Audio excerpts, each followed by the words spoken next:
Trump might be inadvertently creating the greatest military power Europe has seen since World War II.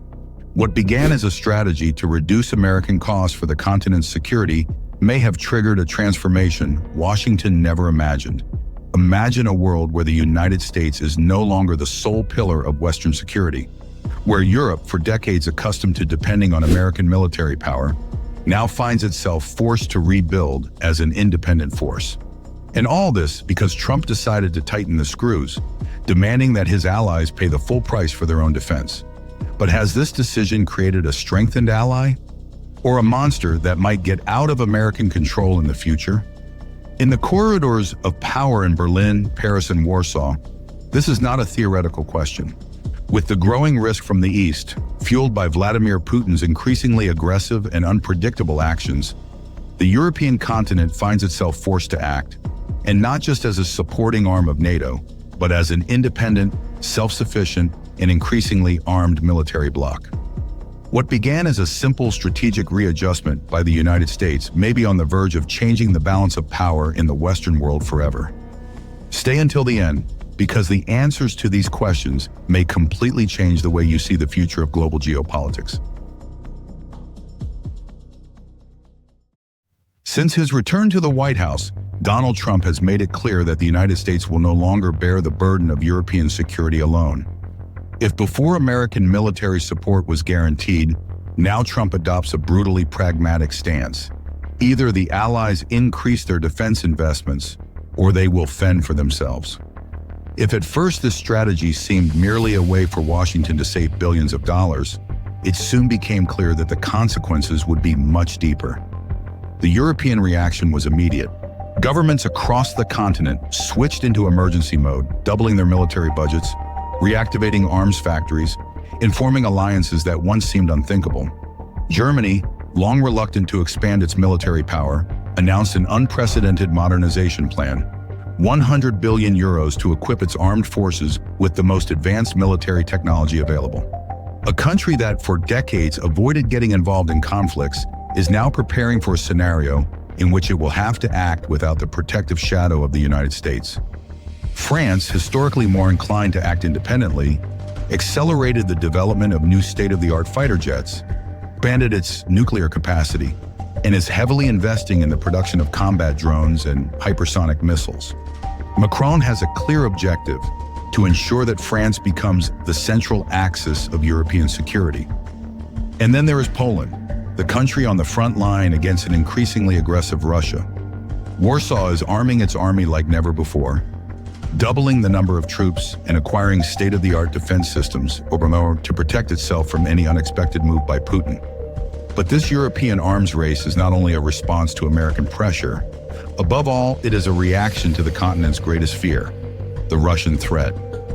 Putin, who has already shown his willingness to reshape Europe's borders through the use of force, is watching every European move. The invasion of Ukraine made it clear that Moscow will not hesitate to challenge the status quo.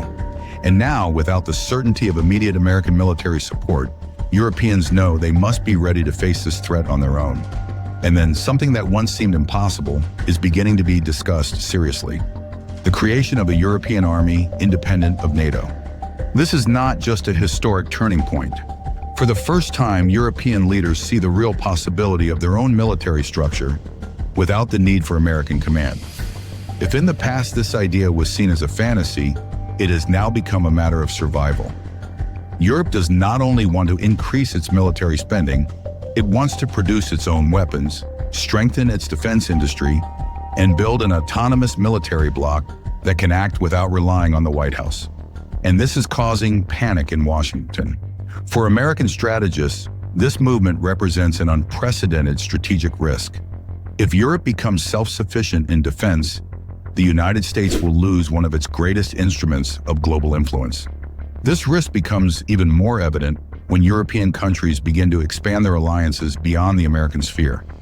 Military cooperation among Europe, Japan, and Australia is intensifying. New security pacts are being signed, and the continent is forming strategic bonds that were once overlooked. The European Union is also starting to heavily invest in its own military technology. If before most of the continent's armaments were imported from the United States, now we see European companies developing their own missiles, drones, and air defense systems. This military revolution is not just about spending, it is about power.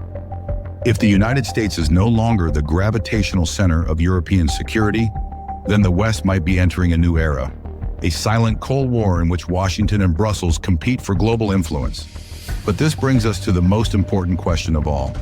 If Trump intended merely to reduce American costs for European security, he may have ended up creating a much larger problem for the United States itself. What began as a simple move to pressure allies into investing more in defense has transformed into something much deeper. It has led to the construction of an autonomous European military force that no longer looks to Washington as its sole pillar of security. And this growth is not only military, it is geopolitical. Imagine a scenario in which Europe decides to intervene militarily in an international crisis without needing the approval of the United States. Or worse, imagine a moment when European and American interests collide, creating divisions within the West itself. For decades, U.S. foreign policy was based on the certainty that Europe would follow its guidelines. But now that may be on the verge of change. If this trend continues, NATO might, for the first time, become an alliance where the United States is no longer the dominant force. And if Trump really has created a new military giant that one day might rival the United States itself, this possibility, which seemed absurd just a few years ago, is now increasingly close to becoming a reality. And what comes next may be even more unpredictable. Trump may have inadvertently initiated a transformation that Europe has not seen since the Cold War. What began as pressure for European allies to take charge of their own security is now turning into something much bigger and far more dangerous. As the United States reduces its role as the guarantor of Western defense, a new question begins to emerge. Does Europe need to become a nuclear power in order to survive? This is a question that, until recently, seemed absurd. For decades, the continent relied on the American nuclear shield to protect it from any existential threat. But now that certainty has disappeared. The Russian invasion of Ukraine, the growing risk of direct conflict with Moscow, and the real possibility that, at a critical moment, Washington might decide not to intervene have made the unthinkable happen. Countries that had never considered possessing nuclear weapons are now discussing this possibility as a matter of survival. Poland was the first to act. The Polish government has already made a formal request to the United States to have nuclear weapons stationed on its territory. The reason? They believe that without an atomic shield, Warsaw could become Putin's next target. For the Poles, the war in Ukraine was a brutal warning. Blindly trusting treaties and promises can be very costly. They know that if Russia decides to advance, relying solely on NATO's Article 5 might be a fatal mistake. Moscow's response was immediate. The Kremlin classified the Polish request as a direct provocation and warned of serious consequences should Washington accept the request. But for Warsaw, these threats no longer carry the weight they once did. If Putin did not hesitate to challenge the rules of the game in Ukraine, why would he hesitate to do the same with other neighbors? The Polish logic is clear. Either arm now or pay the price later. But Poland is not alone. France, the only nuclear power in the European Union, is also beginning to move. Emmanuel Macron has already hinted that he could expand French nuclear protection to other countries in the bloc, creating a kind of European shield independent of the United States. This means that, in the near future, Europe may be on the brink of having its own nuclear deterrence system without needing Washington's command. And here lies the big problem. This change could trigger a new nuclear arms race within the West. If France starts to expand its arsenal to protect other European countries, what will be Germany's reaction? Or Italy's? Will other countries faced with growing tensions follow the same path and seek to develop their own warheads? And if that happens, what will stop nations outside Europe from doing the same?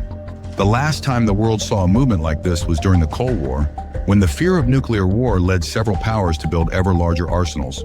But now the scenario is even more unpredictable. If Poland manages to acquire nuclear weapons, what will stop Japan from following the same path to defend itself against China? Or South Korea, given the constant threats from Pyongyang? This decision could create a global domino effect, where countries that once rejected nuclear armament now see it as an absolute necessity. And if the United States is no longer solely responsible for Western nuclear defense, what will prevent European and American interests from coming into conflict in the future?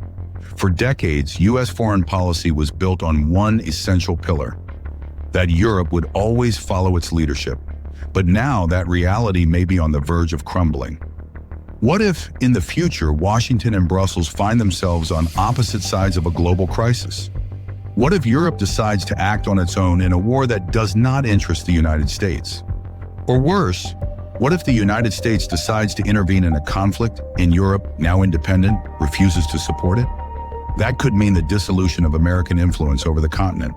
And if Europe manages to create a fully autonomous nuclear defense system, the United States will lose one of its greatest instruments of power.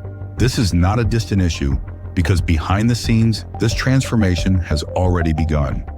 Experts warn that the growing militarization of Europe could generate a new cycle of instability within the West itself.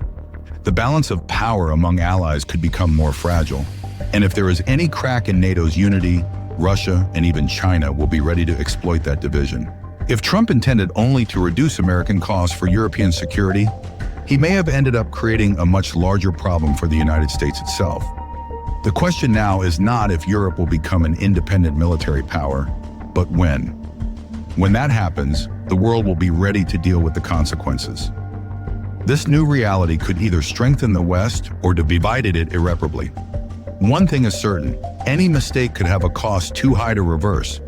Is Trump strengthening his allies or creating a monster that might spiral out of control in the future? Is Europe becoming safer, or is it entering a new era of instability?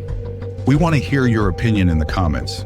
If you like this video and want to continue following in-depth analyses of the backstage of global geopolitics, subscribe to the channel and turn on notifications so you don't miss the next videos. And if this content helped you better understand what is happening in the world, give it a like because it really helps the channel grow. See you in the next video.